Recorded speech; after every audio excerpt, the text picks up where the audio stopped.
Party के राष्ट्रीय संयुक्त सचिव और मुंबई के प्रभारी अंकुश नारंग ने मीडिया से वार्तालाप में कहा कि भाजपा की जोड़ों परोग की राजनीति को जनता अपनी नजरों से देख रही है, जहां दूसरी तरफ आम आदमी पार्टी के शिक्षा मंत्री मनीष सिसोदिया पर सीबीआई जांच चल रही है। उधर आप कार्यकर्ताओं ने विरोध जताते हुए कहा कि इसका जवाब जनता सन 2024 में भाजपा को देगी।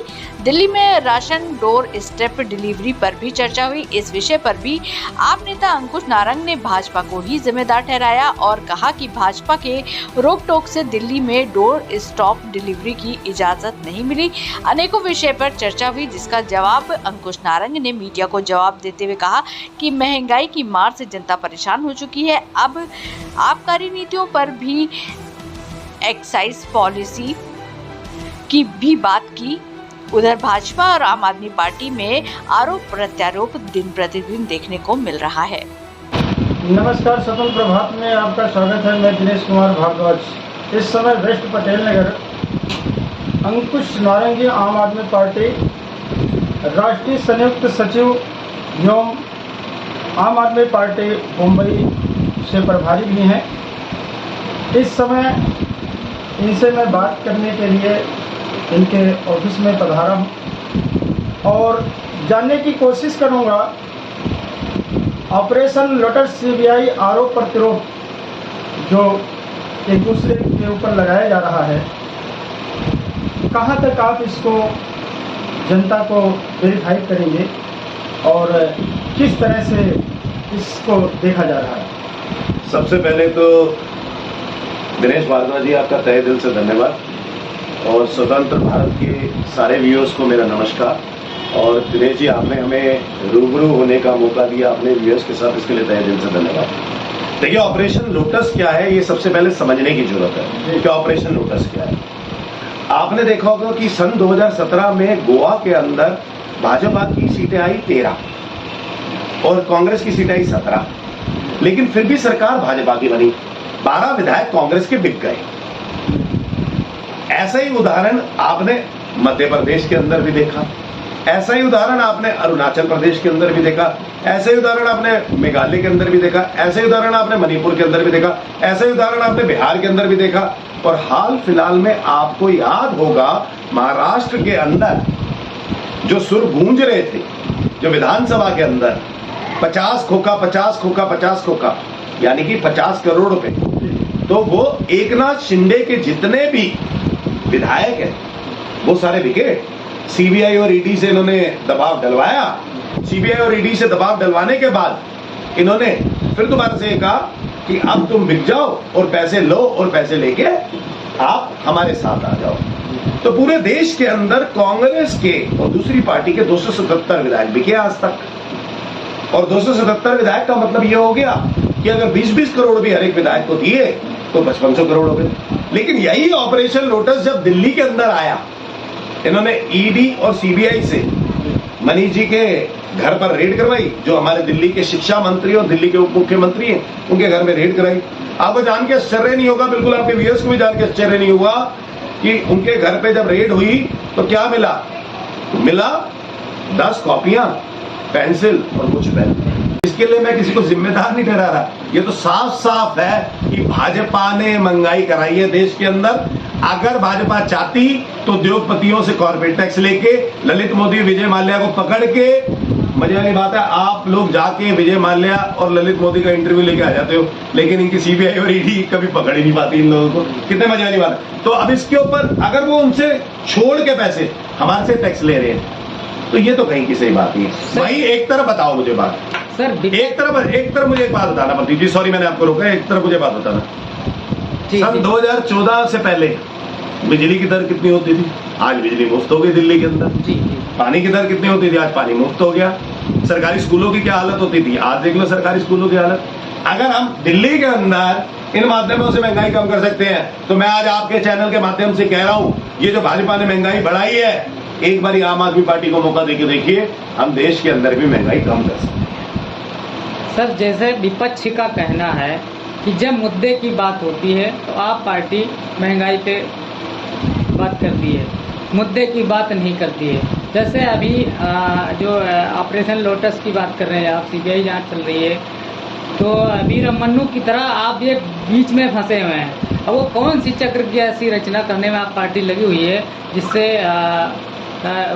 जनता और पब्लिक। ऐसा होता तो दिल्ली के अंदर गुजरात की तरह जहरीली शराब बिक्री होती और वो जहरीली शराब की वजह से कितने लोगों की मृत्यु होती ये नहीं पता। लेकिन दिल्ली सरकार की मूलभूत जिम्मेदारी हर एक व्यक्ति की जान बचाने के लिए, इसलिए दिल्ली सरकार ने वैसे ही एक्ट किया और पुरानी पॉलिसी को दोबारा से ले आए ताकि दिल्ली के अंदर गुजरात की तरह इलिसिट लीकर ना बिक पाए, नकली शराब ना बिक पाए। और मैं आपको एक और बात बताता हूँ, इन लोगों ने विरोध क्यों किया, आप ही चेक कर लेना एक बारी। प्रदीप जी आप चेक करना, दिनेश जी आप चेक करना, जो पुरानी दुकानें थी वो कांग्रेसी और भाजपाइयों की दुकानें थी। जैसे ही नई दुकानें बनी तो इनको पता चल गया कि अब तो ये खत्म हो जाएगा हमारा धंधा। दूसरी बात, जितने भी घरों के अंदर शराब बिकती है वो इनके निरीक्षण के हिसाब से, इनके संरक्षण के हिसाब से बिकती है, ये आप अच्छे से जानते हैं। दिल्ली के अंदर पुलिस भाजपा की है, हर एक व्यक्ति को पता है कि कहाँ कहाँ घरों में बिक रही है। तो जानी बात है कि पुलिस को भी पता है, भाजपा को पता है। तो जब भाजपाई अपने घरों से धंधा करते हैं और शराब बिकवाते हैं तो सोचिए अगर दुकानें ज्यादा खुल जाती तो इनकी हालत वैसी खराब हो जाती, दूसरा धंधा भी बंद हो जाता। तो कोई भी आप एक अच्छी पॉलिसी लेके आओ। मैं कह रहा हूं आपसे, आप मुख्यमंत्री घर घर राशन योजना पे मेरे से क्यों नहीं बात करते? Door step delivery of ration पे हम लेके आए, एलजी अभी भी पास नहीं कर रहा, एलजी ने ऑर्डर रिजर्व रखा है। क्या गलत है उसके अंदर? आपके घर तक, प्रदीप जी, दिनेश जी, अगर आपके घर तक हम राशन पहुंचा देंगे और उसी कॉस्ट पे पहुंचा देंगे तो इसमें क्या गलत है? आपको लाइनों में नहीं खड़ा होना पड़ेगा, राशन की दुकान तक नहीं जाना पड़ेगा, नहीं। लेकिन ये जो राशन के जो फेयर प्राइस शॉप पर जहां जहां भाजपा की सरकार नहीं थी वहां पे भाजपा की सरकार लाने के ऑपरेशन लोटस चला रहे थे, वो दिल्ली में आके ऑपरेशन बोगस बन गया। लेकिन ये भूल गए। देखिए प्रदीप जी, मैं आपको एक बढ़िया सी बात बता दूं, कमल कीचड़ में खिलता है। वो कीचड़ पूरे देश के अंदर कांग्रेस के रूप में था, कांग्रेस के विधायकों के रूप में था जो बिक गए। आम आदमी पार्टी वाले कट्टर, ईमानदार, जुझारू और जनता की सेवा करने वाले नेता हैं। ये लोग बिकते नहीं हैं। हाँ, आम आदमी पार्टी बिकी हुई है लेकिन वो अपनी उस जनता से बिकी हुई है जो एक एक वोट करके डालती है हमें, उसके अधीन हम हैं। उनके चंदे के पैसे चुनाव लड़ते हैं, ना हम किसी अदानी के चंदे के पैसे चुनाव लड़ते हैं, ना किसी अंबानी के चंदे के पैसों से चुनाव लड़ते हैं। तो हम बिकने वाले लोग नहीं हैं, ना तो आम आदमी पार्टी के कार्यकर्ता, ना कोई नेता, ना कोई मंत्री, ना कोई शिक्षा मंत्री, ना कोई उप मुख्यमंत्री और ना मुख्यमंत्री आम आदमी पार्टी के बिकेंगे नहीं। भाजपा इस बारी विफल हो गई और ऑपरेशन लोटस ऑपरेशन बोगस में बदल गया। सर, जिस तरह आरोप प्रत्यारोप आप में और बीजेपी में चल रहा है, जनता इस चीज को किस नज़र से देखे, किस पे विश्वास करे? ये तो लोकतंत्र में सीधा सा ये है कि जनता का विश्वास दिन प्रतिदिन सभी पार्टियों और दलों से उखड़ता जा रहा है। आप सबसे खासियत बात यह है कि आज जो आपके कैमरामैन दिनेश जी बने हुए हैं वो खुद में बड़ी शानदार पत्रकारिता करते हैं। प्रदीप जी, बहुत बहुत शुक्रिया, धन्यवाद, आपने ये सवाल पूछा। आपने कहा जनता जिस हिसाब से ये देख रही है, मैं आपसे पूछता हूँ, सन 2014 में जनता ने सीएनजी के रेट 35 रुपए नहीं देखे, आज वो 80 रुपए नहीं देख रही। जनता ने सन 2014 के अंदर पेट्रोल के रेट 55 से 60 रुपए नहीं देखे, आज 100 से 110 रुपए नहीं देख रहे। उस टाइम पे डीजल के रेट 50 रुपए नहीं देखे, आज 90 से 100 रुपए नहीं देख रहे। उस टाइम आप ही बता दो, रिफाइंड का रेट उस टाइम पे कितना होता था? 70 रुपए होता था, 80 रुपए होता था, आज हम 170 से 200 रुपए नहीं दे रहे उसको। तो ये आज दूध पे जीएसटी, आज घी पे जीएसटी, आज दही पे जीएसटी, आज पेंसिल पे जीएसटी, कॉपी पे जीएसटी, रोटी पे जीएसटी।